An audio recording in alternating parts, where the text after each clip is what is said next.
Hello everyone, my name is Marina and welcome to the Viola Borealis YouTube channel.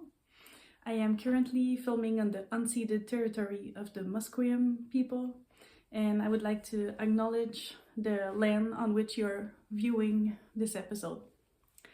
It's been a hot second since I last spoke to you. I think it's been 3 months at least.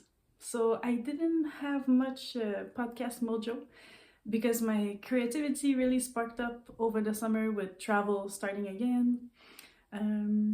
So it's been wonderful musical adventures for me this summer. I'm really looking forward to speaking with you today. I missed being in touch. So I'm gonna go right into it. This is my Rebecca sweater, or Rebecca pullover, I'm not sure actually. The design is by Marie-Christine Lévesque, and she's a Quebec-based designer. She's into the Edwardian fashion as much as I am, if not more, and this is a collaboration in between herself and I, and wonderful dyer Christine Fiocco of Les Arts Textiles du Témiscouata.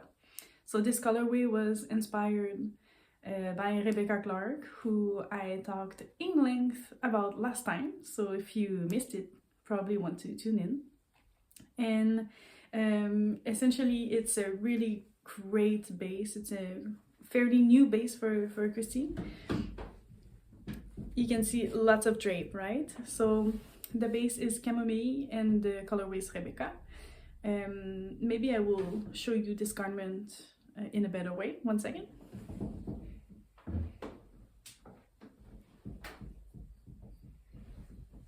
Yeah, I think that's as good as it's gonna get for today. So I love this beautiful raglan construction, a little bit osé, a little bit see-through, and the lace. Well, I was super busy this summer, so for me it was hard for me, but it's really not the pattern's fault. It's my own cerebral function. So yeah, by the end, I think the last repeat I had it memorized. So if I can, you can. I believe in you. And I'm not sure if you can see this beautiful detail here. There's a pearl row that goes all the way across the lace, and this is meant to be picked up to create these beautiful ruffles alongside the lace.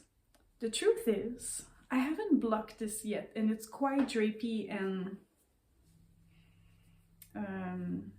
like subtle and flexible, and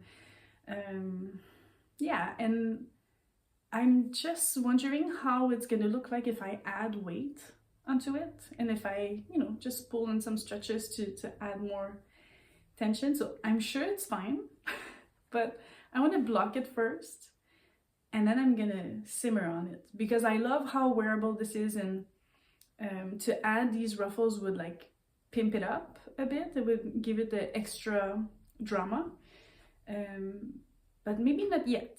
I just want to wear it as such for now, and I'm pretty sure I'll add it on later, but yeah, just not today. So it's available on Ravelry. Just go crazy and make one if you're into historical fashion.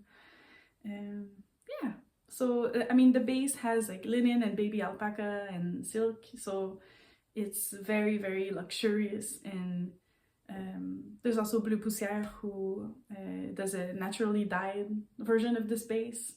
They're slightly different, however. Like, it's very similar to, like, at least 1% is almost exactly the same content in the yarn, but the way it makes the fabric is slightly different. I'm not sure if you can see, but I see a lot of the flax in this chamomile. So I mean, for me, like, I love picking it out. It's my full-time job. I like it. Okay, so we're all up to date with this beautiful garment, and I did wear it as initially intended on the first string meeting of where I teach at the university here in Vancouver. So yeah, it was pretty special. Yeah. All right, I have another beautiful garment. I'm simply going to change now, so see you later. This is the Aga pullover.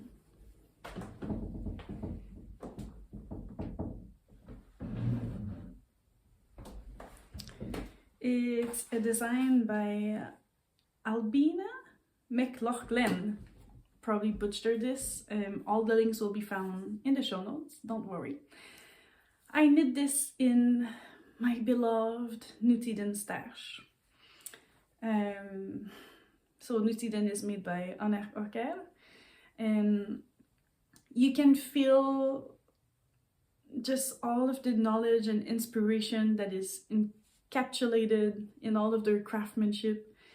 This the main color is called Transparent, and as I get closer, I'm hoping you'll see, like, you see this little pink stitch there?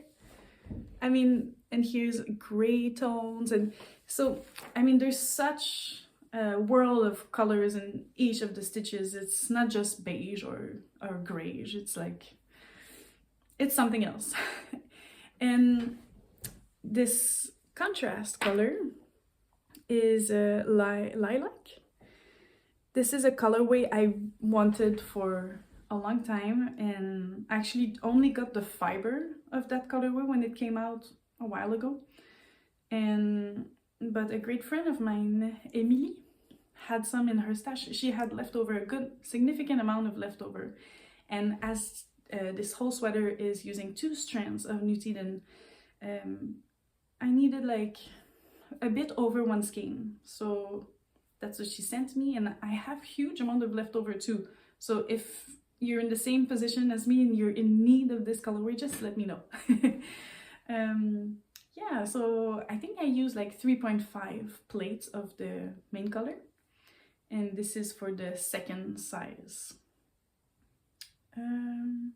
I purposefully knitted one needle size down, just because I wanted slightly less ease than the pattern recommended. I was like, I often fall in between the first and the second size, or like whatever small medium ends up being. Like my bust is 36, and depending on ease, sometimes I fall in between. So I adjust the amount of ease with gauge, and it's been working out so far. So this was just to give you an idea of how much ease I had.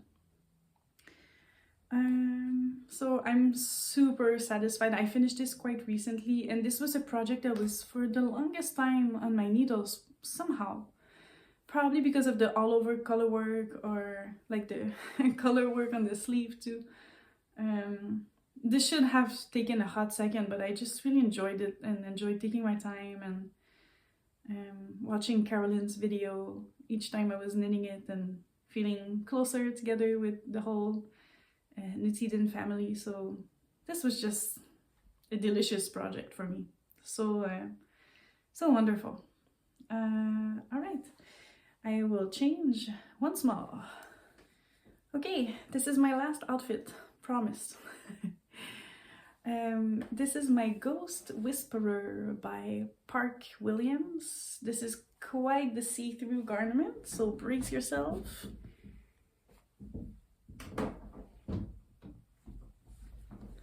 I have added at least 2 inches to the body's length, and this just hits right at like right my belly button, I would say, and this is where usually I like my high-waisted pants to fit, or my skirt, so this is a good length for me. However, if you do add length, you just have to adjust yardage, right? This isn't blocked yet. Actually, none of my sweaters are blocked. Sorry, not sorry. I simply just block it when it's time to wash it for the first time. And yeah, so I'm hoping that, you know, some of the stitches are not super even because of the gauge, like here. So I'm hoping by blocking it, it will just help, maybe. If not, well, I'm perfectly happy with this. I intended to finish this before my trip to Toronto, which I did. However, it was the heat wave, so I didn't wear it. I brought it, and it's very light, and you can like roll it, and it takes no place in your suitcase, but I didn't wear it on that trip. I wore it in Charlevoix, I think. I was layering it on top of day dresses that hit at the waist, so I quite like that. But actually, I'm liking this with the tank top underneath. It's just like I wouldn't teach like that, or maybe with something a little bit more closer to my neck. Like this, it's a lot of skin, but who knows. So I highly recommend this pattern if you have these like single skeins of mohair, or like a skein and a half, or of course depending on your size, you know, you'll just have to check yardage. But if they're looking for a project, this is really good project. And it's nice, it's bottom up, so at first if you just need to start a project and not think too much about it, then this is great. And yeah, the sleeves were fine to assemble. The I-cord I did very loosely, and like I can't take this on enough if I'm wearing my glasses. I really have to take them off. That's fine. I believe that's it for the finished garments. I have 2 pairs of socks. Oh, I have 3 pairs of socks, but one is in the wash, so I'll just share with you next time. I'm loving these ones. This is by Marie-Christine Lévesque, so MCL Designs. They are the Arrayure socks, and this is great for your leftovers, and you just hold them double. So this is like the gauge is really tight, but yeah, this is like sport weight to DK weight socks. It didn't say to stripe the heel, but I did because I'm sneaky. Maybe I'll just let you know quickly about the yarn. So this is Art Textile du Témiscouata in her plump sock. It's a discontinued base, but I think I have some more in my stash if you're dying to try it. I could be convinced. And it's a really plumpy base, like super like bouncy, and it's great for socks. I love it. This is Urso Petite Face Bleue. It's the untreated BFL nylon, and the colorway is Cerisier. This is also untreated BFL by Urso, and it's the colorway Tutu. I had this in my West Knit shawl slip extravaganza. This was a pair of socks that I did by Tracy Miller, and this was in another MCL design sweater that I did. Super fun to knit, super quick, fun to wear in the house or in boots. I highly recommend. Am I gonna say that about every pattern? Most likely.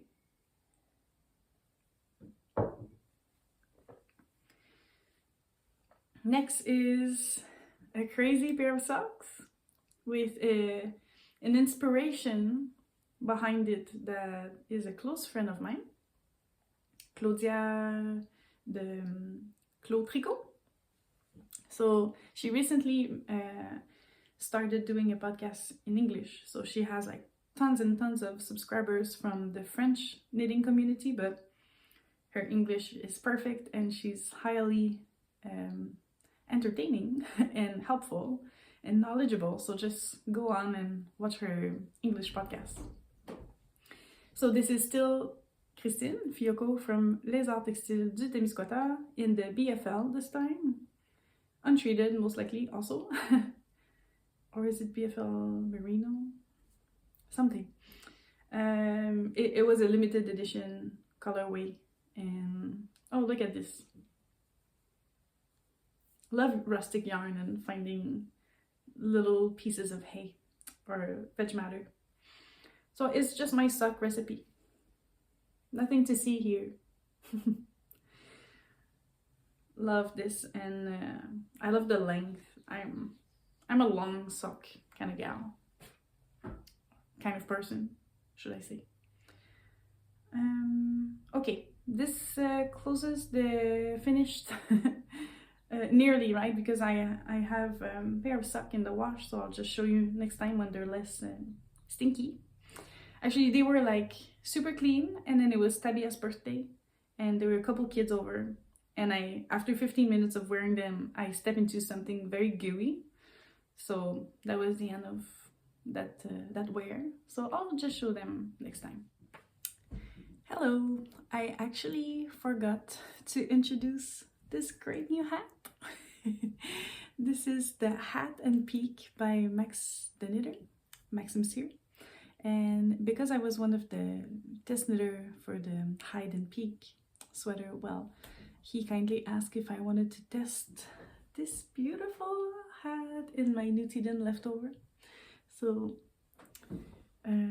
very low contrast. This was my main color, so I just reversed all of the colors, and this is so light. It wears as much as a feather, and yeah, I mean, it's super warm, and the only difference is that this is single strand and my sweater was double strand. I adjusted needle size accordingly, and the only difference is that I did the same brim as the unbearable hat. This is a brim that I've done in other hats, and I know that it holds better on my head as such, as opposed to just simply like fold it over. So yeah, this is just a little pop-up for this hat as I tested it, and you know, this is a great gift knit, and I didn't want to simply defer to next episode because God knows when that will be. So I have two main actually I have 3 works in progress. There's one that I cannot show you, so I'll show you the 2 others. It's a stack of triangles. I've been testing a wonderful pattern that is out. The first part of it is out on Ravelry. It's called the Stamina Blanket, and you will indeed need a fair amount of stamina, or you can develop it. I'm not sure, but I have completed 17 triangles out of 24. So I have 7 to go.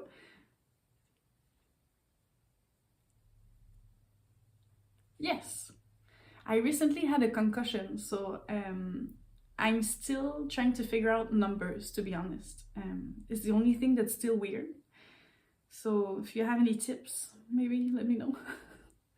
But it's coming back, like I feel way less confused than I did 2 weeks ago. So it's really on its way.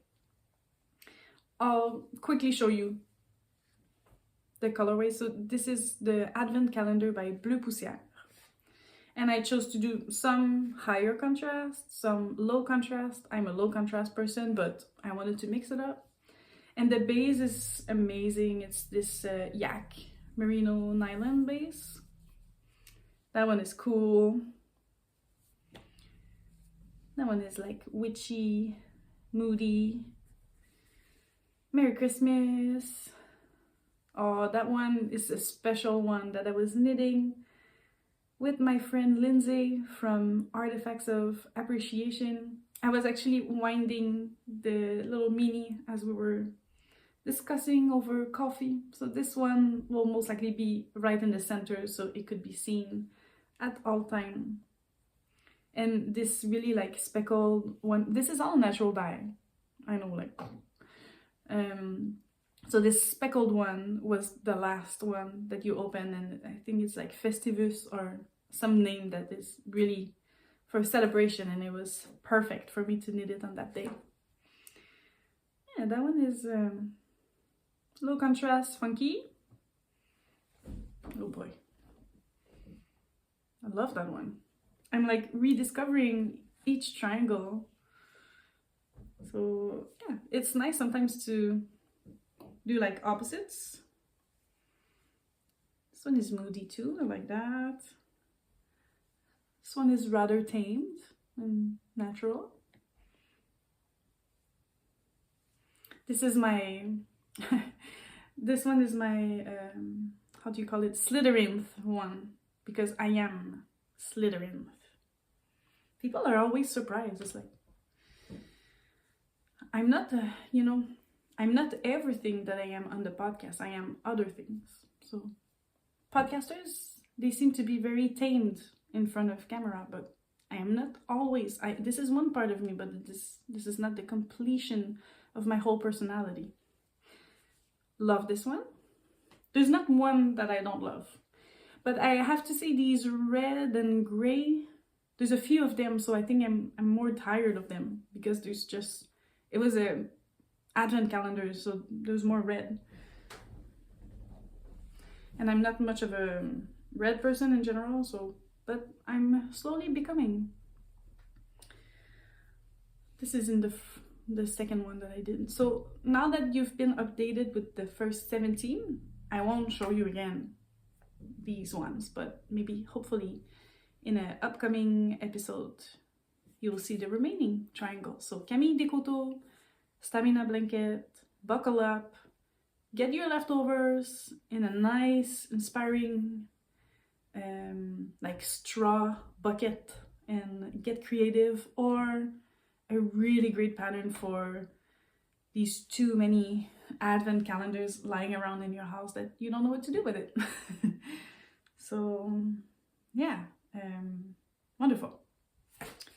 Next up, I have a special bag to present to you, which was gifted to me too generously by Lindsay, again, of Artifacts of Appreciation. She will be mentioned a few times in this episode, so Lindsay, if you feel comfortable, better sign out. Where do I even begin? She made this.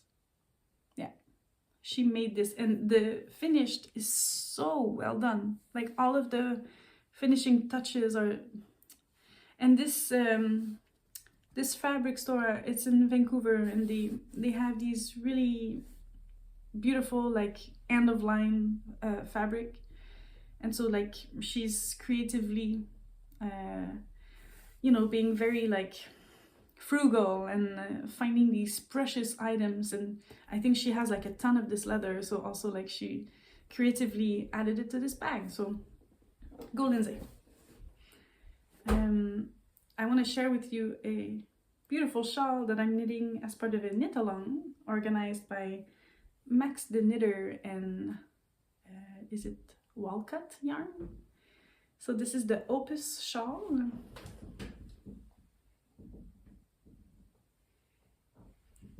The Opus shawl in Opus yarn by Walcott. It is the softest yarn I have ever touched. It's softer than cashmere and more rustic, so it will hold its shape. For me, this really is reminiscent of a beautiful Burberry scarf. The pattern is fun. I've memorized it. If I can, you can. And this was a kit that I picked up in Les Garçons website. I'm nearly done. I have a repeat and a half left to go, and then the I-cord finished. So this is my sprint before something starting on Friday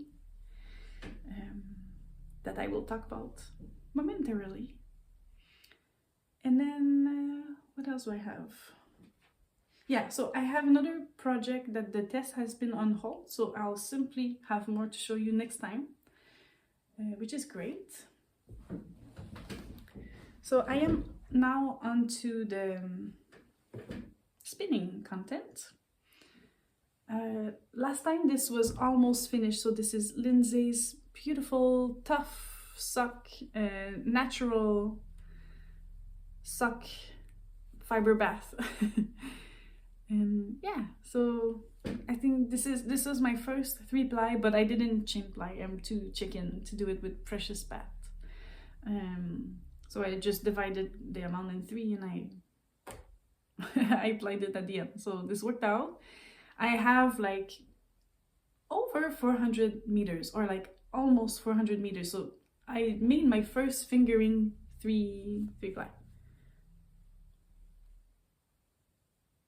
Yeah. Okay. This was, you know, a great project to do in this color palette. So I was really content with my mood board in that period of my life. Yeah, I mean, I am most likely gonna make some socks. Life will tell. Then secondly, this is a project I'm very happy about that you've never met. So meet this lovely skein of handspun.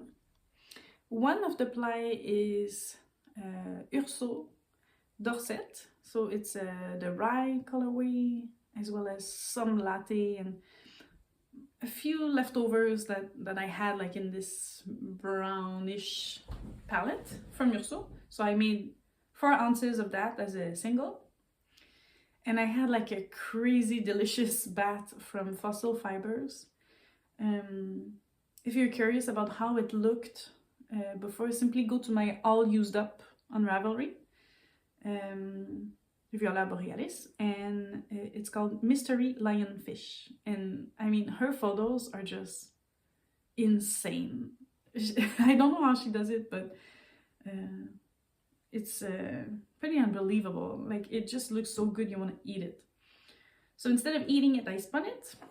And the blend was really fun. It was alpaca, rambouillet, and silk. So I thought, you know, this is very drapey, and then I thought to twist it with to apply it with a Dorset would help give it a structure. So this is for a shawl. I'm hoping the Augustina Peach by Paul TB. And I have also spun a small quantity because it's like a triangle shawl, and in the middle there's a square, and I would love for the square to only be Urso, like only be the brown color. So I know, like, big plans, right? So let's hope this all works out. I believe I have enough yardage because I have another quantity over there, plus the brown. So hopefully it's gonna be all good. I have a spinning work in progress, but it's on my wheel, so I'll just show you what I'm spinning. It's more Dorset. Here in Canada, there's lots of Dorset, and it's this really cool pencil roving. I know some people frown upon this prep, but I love this prep. It's really beginner friendly. It spins by itself, and the pencil roving for me is life. I love pencil roving. It's almost like you pre-drafted it, and it's all made for you.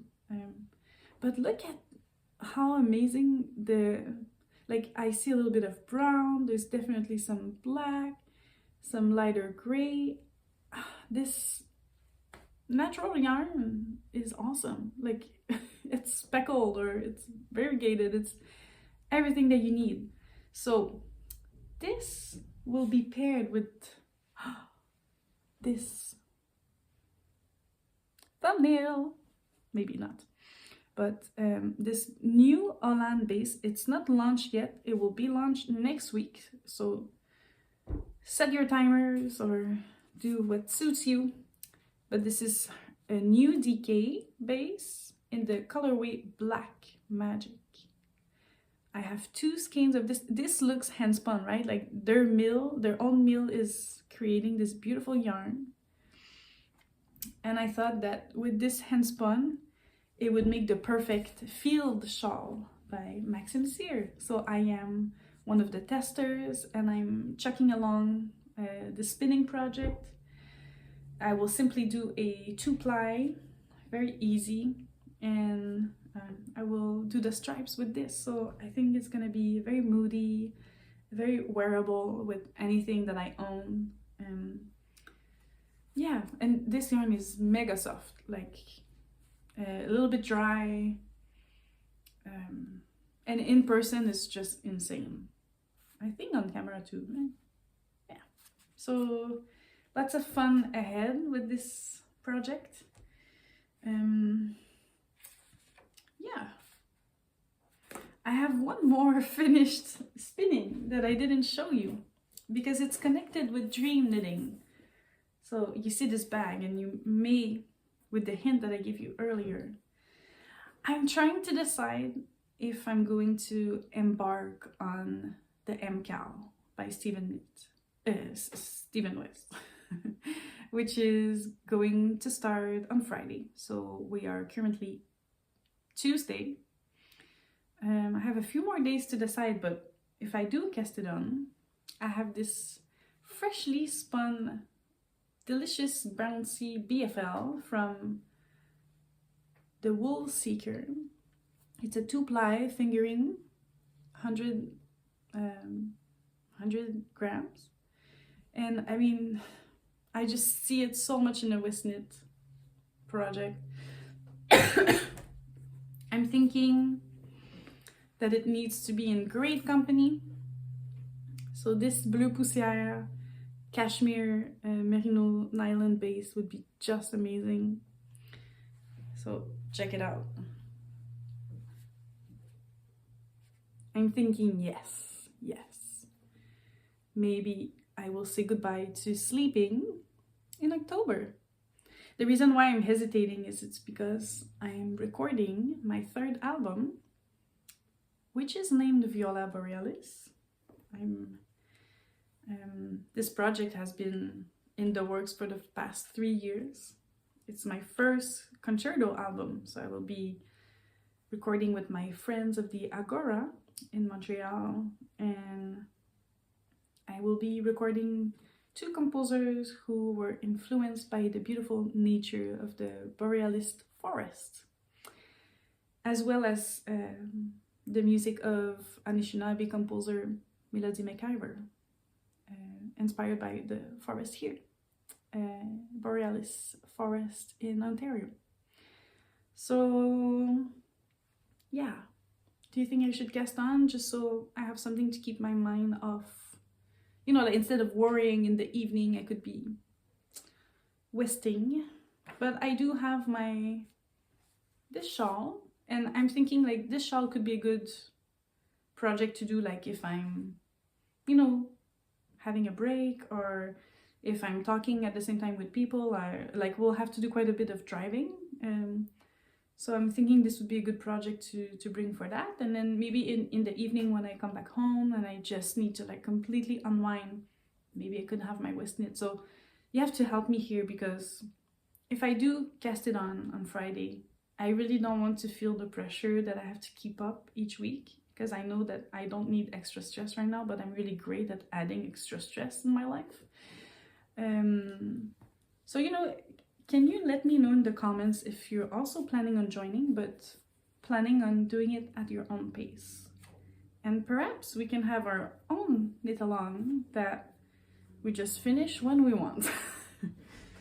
So this would be great. And then we can support each other in that way, instead of, you know, stressing each other out. Because I think it's great to have the opportunity to, you know, be part of the project when it begins, and gives you an incentive to start it. Because I think that if I don't start it when a bunch of people are doing it, I'm afraid I won't cast it on. So FOMO, maybe, but it's nice to be part of this like knitting Olympic, right? Once a year, and I really enjoy it. And I've barely worn my slip extravaganza, but it's not because I don't like it, or it's not because it's not wearable. Actually, my colors were pretty neutral, and whenever I've worn it, I've gotten like amazing compliments. And it's just like I'm not such of a shawl person, because I'm becoming a shawl person. You see, like I have my opus, I'm gonna do my field, and I feel like the field shawl, I will do a few iteration of it, so a few versions. Yeah, so we're just talking, right? Just let me know in the comment, because otherwise it's pretty one way over here. I do have some sewing. Oh my goodness. So this was Tabia's birthday. Recently, she turned 3. And as per the tradition goes with my children, I like to give them handmade projects, right? So I will show you. Okay. This is one of the first thing that I made for her this summer in anticipation of her birthday. It's a cotton popeline by Liz Taylor.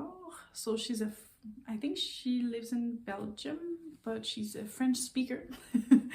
And her fabrics are very joyful. This one is quite childlike for me. I personally would not wear this. That doesn't mean that I don't like it.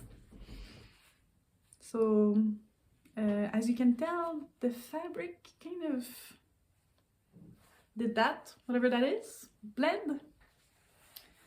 But it's for a child, so I'm okay with it. I'm thinking maybe I will give it another bath with some vinegar, but you can again tell me all of your tricks. I know you have more than one up your sleeve. This is a pattern by Ikati. I think they are French-speaking patterns, but they most likely have versions in English, so I will link it below. I don't remember the name, I'm sorry. Blame it on my minor concussion. And it has a little frill here, you see? So this is quite dressed up, right? Like when she wants to be a princess, she can wear that, and when she wants to be a warrior, she can wear other things. Tabia mainly wears Lucien's clothes since she's born, so she can wear anything and she feels really awesome in it, so I'm really happy about that for her. But you know, Lucien cannot be left out, otherwise, you know, it's not nice. So of course, there's some stains, right? It's children clothing. We have to get over this. I made one for Lucien. This is in Chocolat Fabrics, something like that. It's organic, everything. So this is why I got it. I got this 2 years ago, at the least. This was one of my first fabric order from the UK. I believe I got this at the Guthrie something. And this is one of my best sweater that I made. Like the color went, sorry, I want you to be able to see my mouth for those who need it. So the color went really great, the sleeves went really great, the small really tiny circumference is tough to do on a machine, so I was really proud of this. And Tabia has one, and I cut some fabric already for pants, so they'll have matching pants. When I was young, that's all I was wearing in like kindergarten, or even like first couple years of not high school, elementary school. These kind of like matchy tracksuits in fleece, you know. So this is French Terry. They're super comfy, and in Vancouver at the moment they can only wear this with no coat and play outside all day, so this is great. The pattern is Sweatshirt for Kids by Sew Over It. Very not precise, but they don't have a ton of kid patterns, so you'll figure it out, right? Sew Over It is a British company and they are fabulous. They extended their size range for bigger kids. So initially when I got it, I think it went only to like 18 months, but now they go to 6 years or 4. Yeah. So I'm really happy because they just sent me a downloadable version of the pattern. And now as my children are growing, I can do the same pattern. And I love, okay, so something I don't like about sewing is ironing. So for these projects, I don't iron. And it takes me way less time, and I just sit and, you know, I go through these projects. I did 2 sweaters in one evening after the children went to bed. So, you know, this was, and the children actually needed, because they're not so much into their knitwear yet. So they needed warm sweaters that were comfy. So this was, you know, I had it in my stash. They were cold. Next day, problem fixed. And I'm also having lots of fun with leftovers. This was given to me by a friend. She has a great French podcast called Pompon Tricot, and her Instagram is beautiful. So, Pompon Tricot, just follow her. And she gave me a bunch of scraps. And I paired it with leftover organic jersey that I made a t-shirt for my partner. I'm really happy because the first day she wore this, they're meant to be PJs, right? These are the Tangerine pants by So Over It. They're meant to be PJs. But of course she wanted to wear them the next day at daycare. But that day was super rainy and she was jumping in puddles and both of the knees were like completely black. When she returned home, so I was like, I'm fine with it, but like if I just made it the day before, like that pinches my heart a little bit. So I soaked it for like 2 days in this natural stain remover from the company Lemieux in Quebec. Like I still order it all the way from Quebec because it removes anything. And finally it worked. So that's just the little sweater. It's the same pattern as the French terry ones I showed you, but this one is just jersey. So it's nice that it can be easily adapted from different stretchy fabrics. And again, didn't iron anything. Very, very cute. Llamas, right? We love this. I have one more sewing finished object for me, but it's in the wash as well, so I will show you next time. I have one work in progress, but I'll show you next time too.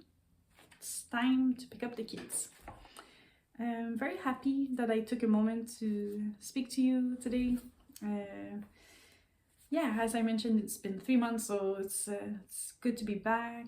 I'm not sure when I'll be here next, as in the next few months are the last sprint for my thesis, my doctoral thesis, which will finish one day.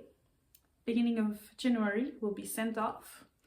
So after my recording late October, I've actually blocked off November, December of any concert, so I will be home in Vancouver teaching only and then writing. So, you know, if you've been through a doctoral degree while knitting, I'm looking for tips to type and knit at the same time. I'm not sure that's possible, but wouldn't that be great? Oh, maybe I could record as a voice memo my thesis and then hire someone to transcribe.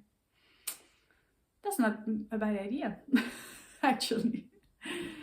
Okay, I think I'm done here. Thank you for being here. You're awesome.